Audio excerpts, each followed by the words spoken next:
I'm thinking of joining EXP. Are you still sponsoring agents? I love your content. It has brought me much value and made me a better agent. Would you like people to be like, hey bro, are you still sponsoring agents? I'll be like, nope, I've had my fill. I've had enough. And if you build a garden, that happens. Bees come to you. Completely, it's like this whole Jedi thing. Everybody's trying to like grind it out. There's an easier way to do it. By the way, how long do you think that call took with him? You think there was a lot of objections? Bro, you know what he said to me? He was like, dude, I watch all your YouTube videos and I figured I would just send you a message, but like, it's like sending Grant Cardone a message. I never thought you would text me back. That's crazy. Very little, like, hey, you got any other questions? Nah, dude, what's the next step? Send me the application. Okay. Have my staff do it. Hey, look forward to working with you. Yeah, bro, hopefully one day I'll get meet you. Okay. Right? Yeah. Okay, so lead levers, once they express interest, third party call. Anybody ever ask you about, hey, what are you doing? What's this thing you're doing, Fidel? You seem to be like, you're in that prospecting group and I see it's been doing good for you and you're taking listings. Like, what's EXP about? What do we want to do? What is our natural inclination? Verbally vomit. Like throw up all on them. Oh, well, there's all the stuff I'm doing. I'm so excited. And there's rip share and stuff. And what do people do? You know what my son would say? Chill. No, he goes, calm. That's what the young kids say, calm. Like, calm down, bro. Chill out. What should we do? Yeah. Hey, listen, there's many different reasons why I chose to make this change. I'm curious. Have you been thinking about it? What about the model's interesting to you? And then shut up. And they will tell you, well, you know, this and my broker's kind of acting a little strange and, you know, I'm not getting the support I want. Okay, well, you know, whatever they say, hey, those are some of the reasons why I decided to make that change. And I'm wondering, if I could get you on a call with my senior partner, his or her name is blank. They're real busy, but I could probably get them on a call for like 20, 25 minutes and they can answer any questions you may have with regards to the model and the opportunity to see if it makes sense for you, your family, and your business in that order. Because what do we want to verbally vomit on them? Business, right? You first, your family second, your business third. Would that be helpful to you? And they're like, yeah, I mean, that'd be cool. Okay, great. So I'll get it booked in the schedule, whatever. And then you have to learn how to run the third party call because it's like a listing presentation, right? We know as people been in the business a long time, if you wing a listing presentation, how does that go? Usually shitty, okay? You have to have a clear, concise plan that leads you to a direct destination, which is a contract signed. This is no different. So learn how to run that call. And then make sure your senior partner is good at running that call. Yeah? And then at the end, okay, so let me ask you a question. Is this any different than listing property? Huh? No. So like, what are objections you have with listing property? What do people say to you? I want to. Think about it. What else? I'm interviewing other agents. What else? Yeah, which would be the same as splits, caps, fees. What else? Timing. Time. Oh, I got my one pending, and it's a rental. And yeah, no different than being like, well, you know, I gotta wait. What's up, Mark Ramey? So it's the same thing. So the idea is when you get on the third party call, if you're doing it, if you're the senior partner, or if your senior partner maybe needs a little bit of guidance, I never start with having a conversation about EXP. I never talk about features and amenities. Instead, I'll say something like, hey, Jacoby, I view what we're doing here as like a partnership. I like to get to know people we potentially partner with. So tell me a little bit about yourself. Then tell me about where you are in kind of your real estate journey, where you want to go and what you think you need in order to make that happen. Then shut up. Why? What are they going to start to do? What they want. Oh, they're going to tell me all their problems. Yes? Now that they tell me their problems, great. I think I have a clear picture. So what I can do now is I'm going to talk to you about what comes with partnership, because anybody can provide you with access to the brokerage from EXP that's currently with EXP. The question is, what are they providing above and beyond just access? Which the value stack speaks to their problems. Yes? The second thing we could do is we talk about the model itself, splits, caps, fees, you know, what you get for what you're paying for. I'm going to share my screen twice. My intention in sharing is not to make it about me. I want you to see that what I'm talking about is tangible and real. I can answer any questions you may have. If it all makes sense, we can discuss next steps. Fair enough. Is that any different than a listing presentation? Same thing. Yeah? Now, when you do that, sometimes what happens is like when I got on a call with Kathleen. Kathleen called me to like network because she's a coach and she knows I'm a coach, and she's like, hey, maybe we could like send each other clients and stuff. While we're on a call, I'm like, hey, have you ever like looked at this? And she was like, not really. I'm like, all right, well, how about we just like set up a call? Like, no pressure. I'll just share with you everything. At the end of the call, she looks at me on the screen. She goes, I came to this call like, no, I'm probably not going to do this. But now I'm thinking, why would I not do this? And I'm like, I don't know. Why would you not? She's like, I don't know. I think I want to do it. I'm like, great, let's do it. But what did I ask you I asked you questions. What's going on? What's going on in your business? What are the challenges in your business? What's the vision this time? And then I showed her how what we're doing allows her to be the hero in her own story. So we have our lead levers, we do the third party call. And then the last piece, if you really want to supercharge this and get ridiculous with it and have it explode, is leadership. Because everything rises and falls on leadership, everything. And you want duplication. Yeah? I want to duplicate myself. And how do you get duplication? How do you think you get duplication? Process. Okay. How else do you get duplication? It's a you can multiply yourself. I understand. What I'm talking about is people. How do you duplicate? Training. Yes. Equipping. So here's what's interesting. Leadership is really discipleship. That's what it is. So, but discipleship requires a lot of time, a lot of encouragement, a lot of coaching, a lot of equipping, a lot of difficult, straightforward conversations sometimes. I'm looking at Danny. What's up, bro? Nice to see you. And Lars gave me a really good piece of advice. When we got to like 100 agents, he said, all right, what you need to do is you need to scan that landscape of 100 and find 4 or 5 that you think have the capacity to lead or that are somewhat interested in this attraction thing, right? And then you need to pour into them and spend a lot of time with them. So an example would be like Mark. How many agents you have? 14. Okay. So, but with Mark, when he did his first event, who came to be at your first event? Yeah. So I got on the little train, went to Mark, spent time with him and his family.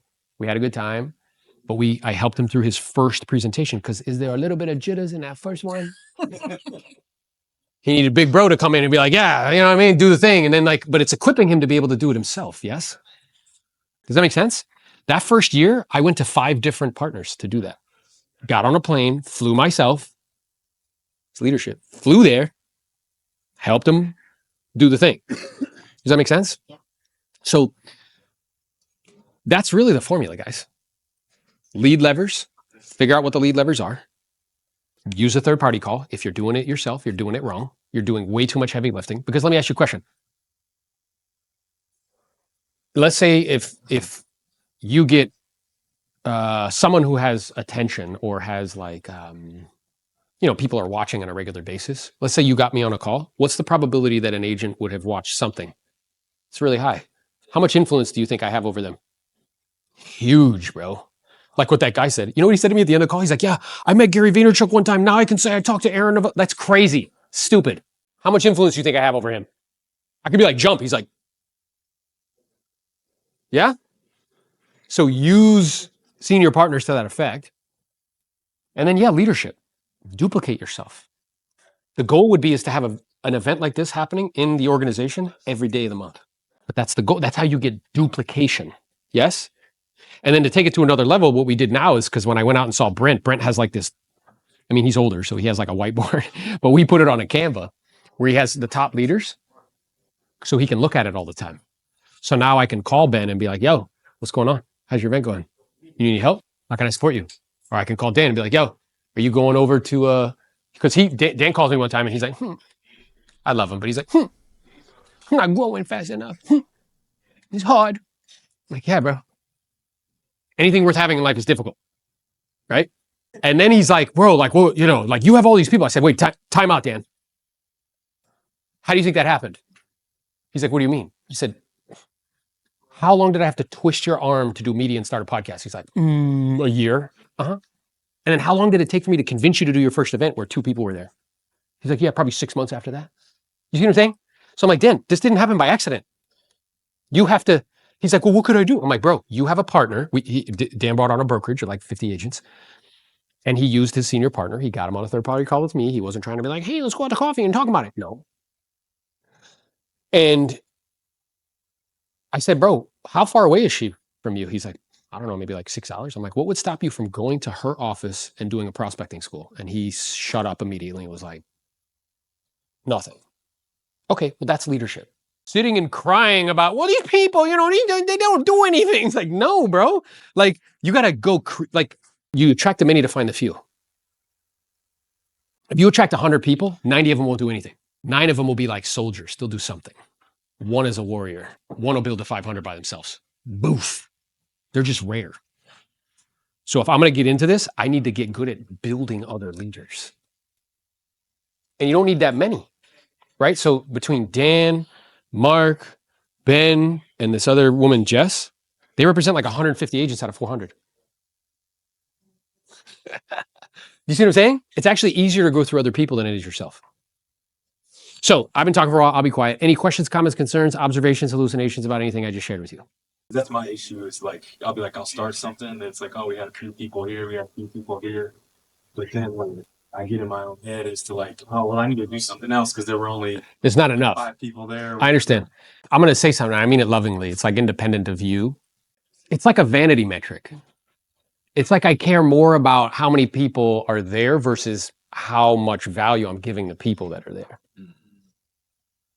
It's like I want to be seen. It's like more important in a way for me to have like a full room than like a smaller room. But it also makes me think, because from a biblical perspective, like, he says some stuff and then all these people walk away, like most of them. And then he looks at the 12, he says, oh, do you want to go too? It's okay. Hey, by the way, did he run after those other people that left? Was he like, oh, please come back? No, he's like, oh, yeah, you're good. That's how I think about it. You know what I'm saying? And in here is 1, 2, because all I need is 1 or 2. Because you know that math. 1 isn't 2. 1 is 1,000. 1 is 500. So I'm less concerned, and I just want to make sure that it's really, really like valuable. You know what I mean? As long as I'm giving a lot of value, and with media, I can magnify it. So like the camera's on me now, this is here. Where do you think it's going to go? And more people will be able to watch it, independent of how many people are sitting in the room. It's the same thing you said to me on a call. She was like, oh, I don't want to do an event because I'm afraid there'll be 2 people there. I'm like, who cares if there's 2 people there? Do it. That's leadership. But if it's really good, what ends up happening is people are like, oh, that's pretty good. Because you're going to not be good at first. It's not realistic to imagine that you will. You have to push your ego aside. To his point, I felt, the reason I'm raising my hands, I felt that after 2 people came to my first, like literally 2. We talked about it. Yes. And You were like super bummed and stopped. He's like, that's it. I don't want to do it anymore. But so you have to literally like take your and this is an ex-football player. Yeah. I'd imagine your ego is probably very large. Well, and he means that in a loving way, not like I'm it's like a negative thing. You're really good at what you do, so your ego is probably going to be larger than others. You have to take that and put it aside, and then say, I'm probably going to have 1 or 2 people at my first event. That's okay. It's okay. Just keep it's consistency. Just keep doing. Yeah, like I mean, even still, like when you think about it from the media perspective, I mean, my numbers are like whatever, and it's like in the grand scheme of things, but like 2 million channels out of 150 million have 10,000 subs or more. So people are like, oh, bro, this guy's talking about media, he only has 10,000 subs. I'm like, bro, that's 2 million out of 150 million. People are like, oh, well, I want to get to like 1 million followers on Instagram. I'm like, bro, that's like infinitesimally small. At 60,000, which where I'm at, it's like 3% of everybody on Instagram. But I got to start. And you know what here's the story I tell myself, because I went to a Tony Robbins event, and you're at an event, there's 5,000 people in the room, like Date with Destiny. Everybody pays $5,000 minimum to be in the room. It's like $25 million, right? At least. They have a picture of his first date with Destiny. It is a living room like this with maybe 10 people there. That's it. I'm sure you all have had an artist that you found and you were like, yo, this person's fire. This guy's dope. This gal's awesome. And they're playing to like nobody. And you're like, dude, they're going to blow up. I promise you they will. And then they end up blowing up. That's really how I think about it. Independent of how many people are there. And just like he thought about it, because he didn't. What's that? Just like he thought about it, where he's telling the truth. People left. He's like, oh, do you want to leave too? It's okay. I think what hits me more is you said you're recording this, and then more people will see it. We'll see it. Because my point is like, well, I'm talking to like 2 or 3 people. Nobody's. it's not the ego thing. My point is like It's not efficient. And I get it. I don't have like a strategy behind it. I understand. You see what I'm saying? That makes sense. So when you say now I'm recording it, there's only 15 people here. But 500 people might watch this. Exactly. So that's like Now you get multiplication. Yes, yes, yes. Yes. Yeah, just to add a little to that, I had held a webinar, I think in September 2024. Yeah. And I was kind of planning it, and I was getting all these people together and paying money and getting all these leads and everything, real estate agents.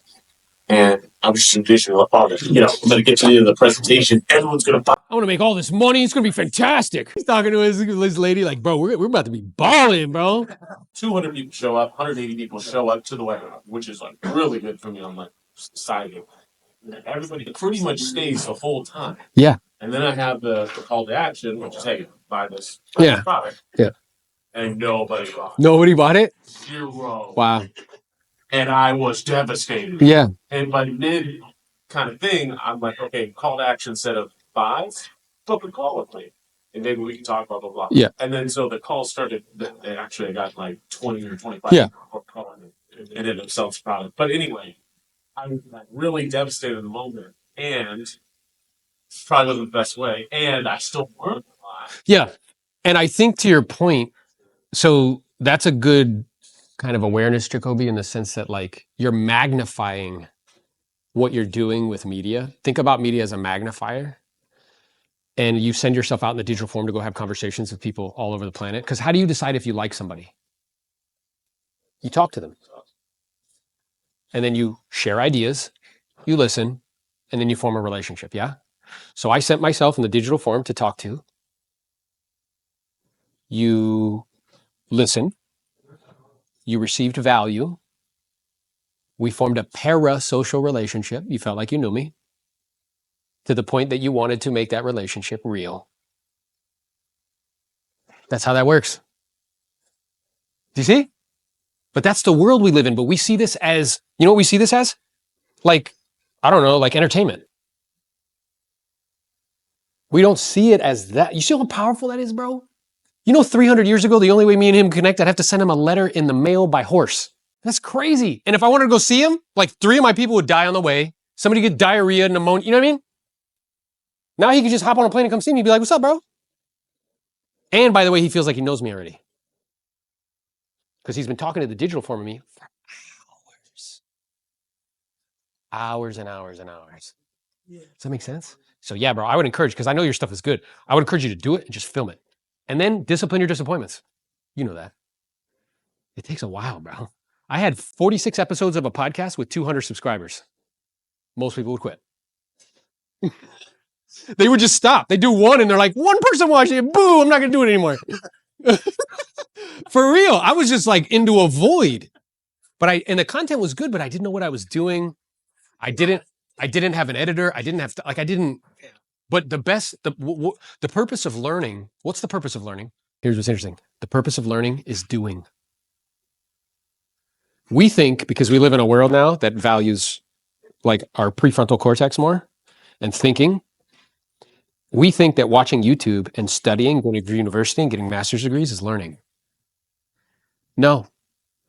Learning is to learn about the thing so you can learn to do the thing and actually do the thing. So if you can't do the thing, guess what? You haven't learned anything. That's important, bro. The purpose of philosophy is action. So you to sit here and listen to like the story about story branding and be like, oh, wow, that's really cool. And then you go out to eat tonight and you're like, yeah, check me out. Like, you're not learning anything. You know what I'm saying? Me telling you to use your senior partner and then you're like, hey, let me talk to you about EXP and verbally vomiting. Like, you're not learning anything.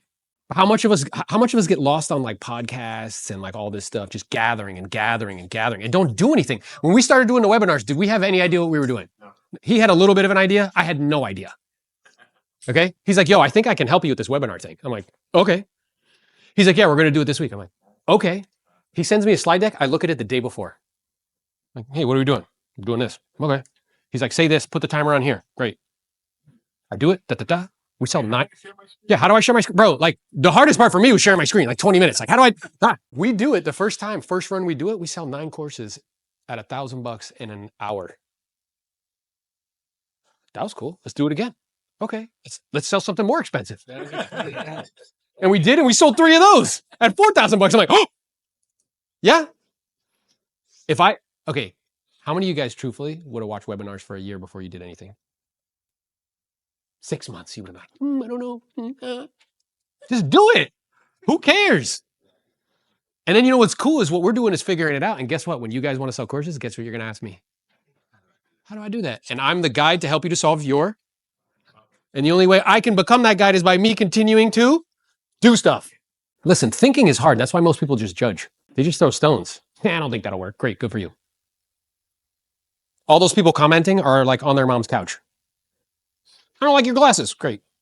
Do you think us as new agents, should we target other new agents or like? Yeah, good question. I think what you should do is document your journey. Like you're thinking like, oh, I got to be like super productive and I got to sell you something. No, you just need to document your journey. Document what you're doing.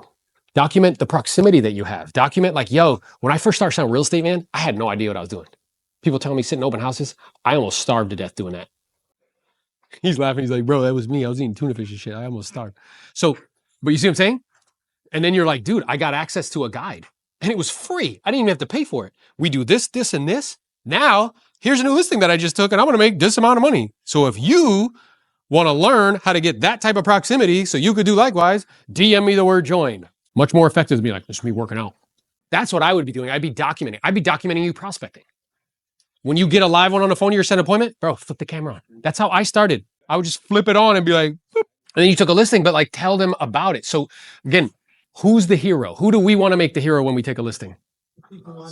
No, yeah, they're the hero, but we want to make ourselves the hero. Because what do we say? Here is my new listing. Who's the hero? Yeah? But instead, make them the hero. Say, hey, you know, when I first started selling real estate, I didn't even know how to work with buyers. I mean, I didn't even know how to work with sellers. I was running around with buyers and stuff.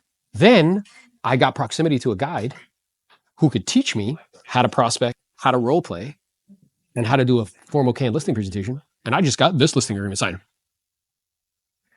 Yeah? So if you want to learn more about how you could do likewise, DM me the word join. Just document what you're doing. Does that make sense? Everybody has their own like place in the ecosystem. I think we have to be like grandiose to get people to like want to be part of what you're doing, but everybody's at a different stage in the journey. It's fine. I'm aware that in order to have a good relationship with others, you have to have a good relationship with yourself first. So there's some key components to this. One is an imaginary continuum. You are feeling anxious, like hurried, rushed, hands up to protect yourself from an attack.